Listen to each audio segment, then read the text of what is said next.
ಎದ್ದ ನೋಡಿದರ ನೆರಬಯಲ ಮಾ ಶಿವನೇ ರುದ್ರನ ಮಹಿಮೆ ತಿಳಿಯದು.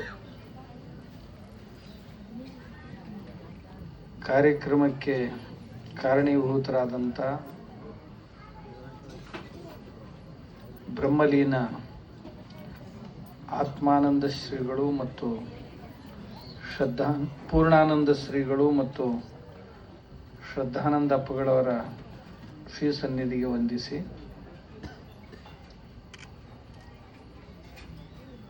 ಈ ವೇದಿಕೆಯನ್ನು ಅಲಂಕರಿಸಿ ನಮ್ಮೆಲ್ಲರಿಗೂ ಉಪದೇಶಾಮೃತವನ್ನು ಉಣಬಡಿಸಿದಂಥ ಪೂಜ್ಯಪಾದರಾದಂಥ ಶಂಕರಾರೂಢ ಪೂಜ್ಯಪಾದರ ಚರಣಾರವಿಂದಗಳಲ್ಲಿ ವಿಜಯ ಸಿದ್ದೇಶ್ವರ ಶ್ರೀಗಳು ಮಣ್ಣಿಕೇರಿಯವರಲ್ಲಿಯೂ, ಹಂಚನಾಳದ ಮಹೇಶಾನಂದ ಶ್ರೀಗಳಲ್ಲಿಯೂ, ಅಮ್ಮಲ್ಜರಿಯ ಜ್ಞಾನಮಯಾನಂದ ಶ್ರೀಗಳಿದ್ದಾರೆ, ನಿತ್ಯಾನಂದ ಮಠದ ಮುಕ್ತಾನಂದ ಶ್ರೀಗಳಿದ್ದಾರೆ, ಅಚ್ಚಕಡಿ ಮುತ್ಯ ಅನವಾಲ ಮಠದ ಹಿರಿಯರವರು ಈ ಬಳಗದೊಳಗೆ, ಶ್ರದ್ಧಾನಂದ ಅಪ್ಪಗಳ ಬಳಗದೊಳಗೆ ಹಿರಿಯರಾದಂಥ ಕೈಲಾಸಪತಿ ಶ್ರೀಗಳಿದ್ದಾರೆ, ಅಮ್ಮಗಳದಾರ ಎಲ್ಲರೂ. ನಮ್ಮ ಅವ್ವಗಳಂದ್ರೆ ಇವರೇ ಎಲ್ಲರೂ. ಈಗ ಇಬ್ಬರು ಮುದ್ದಮ್ಮನವರು ಮತ್ತು ಪಾರ್ವತಮ್ಮನವರು ಈ ಮಠವನ್ನು ನೋಡಿಕೊಂಡು ಹೋಗುವಂಥ ಪ್ರಮುಖರು. ಉಳಿದೆಲ್ಲ ಅವ್ವಗಳು ನಮ್ಮವರು. ವಿಶೇಷವಾಗಿ ನಮ್ಮ ಈ ಸೌದತ್ತಿ ಕ್ಷೇತ್ರದ ಜನನಾಯಕರಾದಂಥ ವಿರೂಪಾಕ್ಷ ಮಾಮನಿಯವರು ಇಲ್ಲಿದ್ದಾರೆ, ನಮ್ಮ ಜಗದೀಶ್ ಇಲ್ಲಿದ್ದಾರೆ, ಇನ್ನಷ್ಟು ಹಿರಿಯರೆಲ್ಲ ಈ ಕಡೆ ಅದಾರ. ತಾವು ಎಲ್ಲರೂ ಅದಿರಿ. ನಿಮ್ಗೆಲ್ಲರಿಗೂ ಮಾತೃಶಕ್ತಿಗೂ ಸಹಿತ ನನ್ನ ಅನಂತ ವಂದನೆಗಳು. ಇಲ್ಲಿವರೆಗೆ ಎಲ್ಲ ಪೂಜ್ಯರು ಪ್ರತಿ ದಿವಸ ನೀವು ದೇವರು, ಧರ್ಮ, ಪೂಜೆ, ಅರ್ಚನೆ, ಭಕ್ತಿ, ವೈರಾಗ್ಯ ಇಂಥವೆಲ್ಲ ವಿಷಯಗಳನ್ನು ಕೇಳ್ತಾ ಇರ್ತೀರಿ. ಆದರೆ ಇವತ್ತಿನ ದಿವಸ ಈ ಯುವಕರ ಅಪೇಕ್ಷೆ ಮೇರೆಗೆ ನಮ್ಮ ಅಮ್ಮಗಳು ಗೋವು ಮತ್ತು ಸಾವಯವ ಕೃಷಿ ಎನ್ನುವ ಒಂದು ವಿಷಯವನ್ನು ಇಟ್ಕೊಂಡಿದ್ದಾರೆ. ಇದು ಎಲ್ಲ ಮಠಗಳಲ್ಲಿ ನಡೆಯಬೇಕಾದಂಥದ್ದು. ನಮ್ಮ ಸಂಸ್ಕೃತಿ ಬೆಳೆದು ಬಂದದ್ದು ಗೋವುಗಳ ಸುತ್ತಮುತ್ತ. ಆಕಳಿದ್ರೆ ಅವಕ್ಕೆ ಮನಿ ಅಂತಿದ್ರು ಮೊದಲ. ಆಕಳುಗಳಿದ್ರೆ ಅವಕ್ಕೆ ಮಠ ಅಂತ ಕರಿತಿದ್ರು. ಆಕಳಿಲ್ದ ಮನಿ ಅದ್ರ ಮನಿ ಅಂತಿದ್ರು.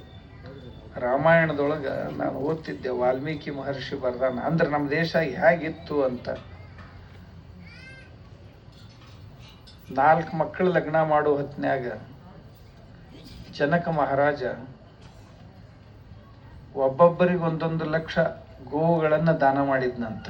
ರಾಮನಿಗಾಗಿ 1 ಲಕ್ಷ, ಲಕ್ಷ್ಮಣನಿಗಾಗಿ 1 ಲಕ್ಷ, ಭರತ ಶತ್ರುಘ್ನರಿಗಾಗಿ 1 ಲಕ್ಷ ಹಸುಗಳನ್ನು ದಾನ ಮಾಡಿದ್ನಂತ. ಮತ್ತು ದಾನ ಮಾಡಾಗ ಹಂಗ ಮಾಡಿದ್ದಿಲ್ಲಂತ, ಬಂಗಾರದ ಕೊಮ್ಮಣಸ್ ಹಾಕಿದ್ರಂತೆಲ್ಲ ಆಕಳುಗಳಿಗೆ. ಆಮ್ಯಾಗ ಎಲ್ಲ ಆಕಳುಗಳು ಹೆಂಗಿದ್ವು ಅಂತಂದ್ರೆ ಅದೇ 1 ತಿಂಗಳು ಒಳಗಿನ ಕರಗಳೆಲ್ಲ ಪ್ರತಿಯೊಂದು ಆಕಳ ಜೊತೆ 1 ಕರ ಇರ್ತಿತ್ತು. ಆಕಳ ಇದಿರ್ಬೇಕು, ಕರ ಇರ್ಬೇಕು, ಮತ್ತು ಅದ್ರ ಕೂಡ ಅದನ್ನ ದಾನ ಮಾಡ್ಬೇಕು. ಮತ್ತು ಇರ್ಲಿಕ್ಕಂದ್ರೆ ಹಲ್ಲು ಬಿದ್ದು, ಕಣ್ಣು ಕಾಣ್ಲಾರ್ದು, ಪಡಕಲಿದ್ದು ಇಂಥವನ್ನ ದಾನ ಮಾಡಂಗಿಲ್ಲ. ಅವು ಕರಿನ ಸಹಿತ ದಾನ ಮಾಡಬೇಕು. ಅದು ಅಲ್ದ ಹಾಲು ಹಿಂಡಾಕ ಕಂಚಿನ ಪಾತ್ರೆಯನ್ನು ಸಹಿತ ಕೊಟ್ಟಿದ್ರು ಅಂತ ಜನಕ ಮಹಾರಾಜನಿಗೆ. ದಶರಥ ಮಹಾರಾಜ 4 ಲಕ್ಷ ಹಸುಗಳನ್ನು ದಾನ ಮಾಡುವಾಗ ಇವನ್ನೆಲ್ಲ ಕೊಟ್ಟಿದ್ನಂತ. ಮುಂದೆ ಜನಕ ಮಹಾರಾಜ ಮಕ್ಕಳನ್ನ ಹೆಣ್ಣು ಮಕ್ಕಳನ್ನ ಗಂಡನ ಮನೆಗೆ ಕಳಿಸೋ ಹೊತ್ನ್ಯಾಗ ಒಬ್ಬೊಬ್ಬರಿಗೆ 10,000 ಆಕಳ ಕೊಟ್ಟಿದ್ನಂತ. ರಾಜರವರು ಬರೀ ಆಕಳ ಕೊಟ್ಟಿದ್ದಿಲ್ಲ, ಆಕಳಗೂಡು ಸೇವಾ ಮಾಡಕ್ಕೆ ಸೇವಕರನ್ನು ಕಳಿಸಿದ್ನಂತ. ದಾಸಿಯರನ್ನ ಸಾವಿರ ಸಂಖ್ಯೆಯಲ್ಲಿ ಸೇವಕರನ್ನು ಸಹಿತ ಕಳಿಸಿಕೊಟ್ಟಿದ್ನಂತ. ಅಂದ್ರೆ ಆಕಳ ಸ್ಥಾನ ಇಷ್ಟು ಮಹತ್ವದ್ದಿತ್ತು. ಮನೆಯೊಳಗ ಆಕಳಿತ್ತು ಅಂತಂದ್ರ ಲಕ್ಷ್ಮಿ ಇದ್ದಂಗ. ಮಹಾಭಾರತದೊಳಗೆ ತಾವು ಕೇಳಿರಿ, ರಾಮಾಯಣದೊಳಗೂ ಸಹಿತ ದಿಲೀಪ ಮಹಾರಾಜ ಅಂತ ಬರ್ತಾನ. ದಶರಥನಿಗಿಂತಲೂ ಅಜ ಮಹಾರಾಜನ ತಂದೆ, ದಶರಥನ ಮಹಾರಾಜನ ತಂದೆ ಅಜನ ತಂದೆ ದಿಲೀಪ್ ಮಹಾರಾಜ ಅಂತ ಬರ್ತಾನೆ.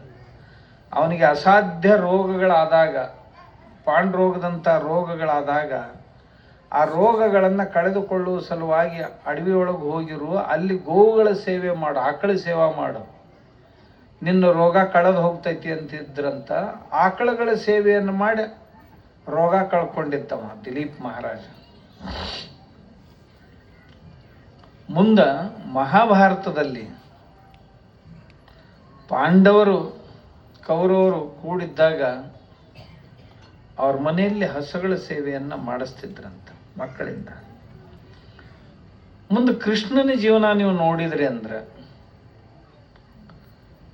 ಕೃಷ್ಣ ಜೈಲಿನಲ್ಲಿ ಹುಟ್ಟಿದ, ಅವ್ವ ಜೈಲಿನಾಗಿದ್ಲು, ಅಪ್ಪ ಜೈಲಿನಾಗಿದ್ದ. ವಸುದೇವ ದೇವಕಿಯರನ್ನ ಕಂಸ ಅವ್ರ ಮಾವ ಜೈಲಿನಾಗ ಹಾಕಿದ್ದ.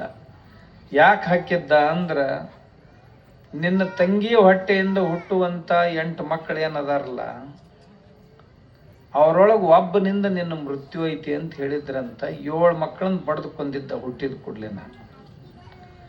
8ನೇದವ ಕೃಷ್ಣ ಆದ. ಜೈಲಿನೊಳಗೆ ಮಧ್ಯರಾತ್ರಿಯೊಳಗೆ ಹುಟ್ಟಿದ. ದೇವಕಿ ಅಂದ್ಲ ಗಂಡನಿಗೆ, ಇದನ್ನರ ಒಂದು ಉಳಿಸ್ರಿ ಏನ್ರ ಮಾಡಿ ಅಂತ. ಅದೇ ಮಧ್ಯರಾತ್ರಿಯಲ್ಲಿ ಆ ಕೂಸಿನ ತಗೊಂಡು ಯಮುನಾ ನದಿ ದಾಟಿ ನದಿ ಅಚ್ಚೆ ಕಡೆ ನಂದ ಗೋಕುಲ ಅಂತಿತ್ತು. ಆ ಗೋಕುಲದಲ್ಲಿ, ಆ ಗೋಕುಲದ ರಾಜನಾದಂಥ ನಂದ ಅಂತಿದ್ದ. ಆ ನಂದನಿಗೆ ಈ ಮಗುವನ್ನು ಕೊಟ್ಟು, ಅವರು ನಂದ ಗೋಕುಲದಲ್ಲಿರುವಂಥ ಒಂದು ಹೆಣ್ಣು ಮಗನ ತಂದು ದೇವಕಿಯ ಪಕ್ಕದಲ್ಲಿ ಮನಗಿಸಿದ್ರು. ಮುಂಜಾನೆ ಎದ್ದು ಕೂಡಲೇ ಹೇಳಿದ್ರು ಹೆಣ್ಣಾಗೈತಿ ಅಂತ. ಕಂಸ ಬಂದವನ್ನ ಹಿಡಿದು 2 ಕಾಲು ಹಿಡಿದು ಹಿಂಗೆ ಬಟ್ಟೆ ಒಗಿತಾರಲ್ಲ ಹಂಗ ತಲೆ ಅಪ್ಪಳಿಸ್ಬಿಟ್ಟ ನೆಲಕ್ಕೆ, ಕೂಸು ಸತ್ತು ಹೋದ. ಆದ್ರೆ ಕೃಷ್ಣ ಉಳಿದು ಬೆಳೆದದ್ದೆಲ್ಲಿ ಅಂದ್ರೆ ಆಕಳುಗಳ ಮಧ್ಯದಲ್ಲಿ. ಎಂಥ ಆಕಳುಗಳ ಇರ್ಬೇಕಂತೀರಿ ಆ ಕಾಲದಾಗ? ಒಬ್ಬೊಬ್ಬರ ಮನ್ಯಾಗ 5 ಲಕ್ಷ ಆಕಳಿದ್ದು ಅಂತ್ರಿ ಅಲ್ಲಿ ನಂದ ಗೋಕುಲದೊಳಗ. 5 ಲಕ್ಷ ಆಕಳು ಯಾರ ಮನ್ಯಾಗ ಇರ್ತಾವೋ ಅವನಿಗೆ ಉಪನಂದ ಅಂತ ಹೆಸರು. ಇದೊಂದು ಬಿರುದು, ಇದು ಉಪನಂದ ಅಂತ. ಯಾರ ಮನೆಯೊಳಗೆ 10 ಲಕ್ಷ ಆಕಳುಗಳದಾವು ಆತನಿಗೆ ನಂದ ಅಂತ ಕರೀತಾರೆ. ಯಾರ ಮನೆಯೊಳಗೆ 15 ಲಕ್ಷ ಆಕಳುಗಳದಾವು ಅವನಿಗೆ ವೃಷಭ ಅಂತ ಹೆಸರು. ಆ ಕಾಲದೊಳಗೆ ಇಷ್ಟೆಲ್ಲ ಹೈನ ಮನೆಯಾಗಿದ್ರು ಸಹಿತ ಹೆಣ್ಮಕ್ಕಳಿಗೆ ಆ ಗೋಕುಲದೊಳಗ ಅಂದ್ರೆ 10 ಮಂದಿ ನಂದ್ರು ಒಂದ್ ಕಡೆ ಕೂಡಿದ್ರಂದ್ರೆ ಅದಕ್ಕೆ ಗೋಕುಲ ಅಂತ ಹೆಸರು. 10 ಮಂದಿ ಅಂದ್ರೆ 10 ಲಕ್ಷ ಆಕಳಿದ್ದವರು 10 ಜನರು ಎಷ್ಟು ಪ್ರದೇಶದಾಗ ವಾಸ ಮಾಡ್ತಿದ್ರು ಆ ಪ್ರದೇಶಕ್ಕೆ ಗೋಕುಲ ಅಂತ ಹೆಸರು. ಅಂಥ ಗೋಕುಲದ ಯಜಮಾನ ನಂದ, ಅವ ರಾಜ. ಅವರಿಗೆ ಅವನ ಮನೆಯಲ್ಲಿ ಯಶೋಧೆ ಮತ್ತು ನಂದರ ಹತ್ರ ತನ್ನ ಮಗುವನ್ನ ವಸುದೇವ ಬಿಟ್ಟು ಬಂದಿದ್ದ. ಅದು ಗೋವುಗಳನ್ನ ಸಾಕುವವರ ಮನೆ, ಗೌಳಿಗರ ಮನೆ ಅದು. ಆ ಗೌಳಿಗರ ಮನೆಯಲ್ಲೇ ಬೆಳೆದ ದೊಡ್ಡವಾದ ಕೃಷ್ಣ. ಆಕಳುಗಳ ಮಧ್ಯದಲ್ಲಿ ದಿನಾಲೂ ಆಕಳ ಕಾಯಕ್ಕೆ ಹೋಗ್ತಿದ್ದ ಹುಡುಗರು ಕೂಡ. ಓಣ್ಯಾನ ಹುಡುಗರು ಎಲ್ಲ ಆಕಳ ಕಾಯ್ತಿದ್ದು, ಅವನು ಆಕಳ ಕಾಯ್ತಿದ್ದ. ಎಷ್ಟು ಪ್ರೀತಿ ಆಕಳುಗಳ ಮ್ಯಾಗ, ಎಷ್ಟು ಚಂದ ಆಕಳುಗಳನ್ನ ಕಾಯ್ದ ಅಂದ್ರೆ, ಕೃಷ್ಣ ಗಿಡದ ಕೆಳಗೆ ಕುಂತ್ಕೊಂಡು ಹಿಂಗೆ ಕೊಳಲ್ ಬಾರ್ಸಕ್ ಹತ್ತಿದ್ರೆ ಆಕಳುಗಳು ತಾವೇ ಬರ್ತಿದ್ವು ಅಂತ. ಅಷ್ಟು ಪ್ರೀತಿಸ್ತಿದ್ದ ಆಕಳುಗಳನ್ನ. ಯಾವ ಆಕಳ ಹೆಸರು ಹಿಡಿದು ಕರಿತಿದ್ದ ಆಕಳು ಬರ್ತಿತ್ತ ಅವನ ಹತ್ರ. ಅಷ್ಟು ಪ್ರೀತಿಸ್ತಿದ್ನಂತ. ನಿಮ್ಮ ಮನ್ಯಾಗೂ ದನಗಳು ಅದಾವ ನೋಡ್ರಿ, ಒಂದು ಜರ ಹೆಸರು ಹಿಡಿದು ಕರೀರಿ, ಒಂದರ ಬರ್ತಾವ ನೋಡ್ರಿ. ನೀವು ಹೆಸರಿಡ್ರಿ, ಇಟ್ಟು ಕರೀರಿ, ಬರ್ತಾವ ನೋಡ್ರಿ. ಬರುದಿಲ್ಲ. ಯಾಕೆ ಬರುದಿಲ್ಲ ಅಂದ್ರೆ ನಾವು ಅವುಗಳನ್ನ ಪ್ರೀತಿಸಿಲ್ಲ ಅಷ್ಟು. ನೀವು ಪ್ರೀತಿಸಿದ್ರೆ ಬಂದ ಬರ್ತಾವ. ಎಷ್ಟು ಪ್ರೀತಿ ಇರಬೇಕು ಆಕಳ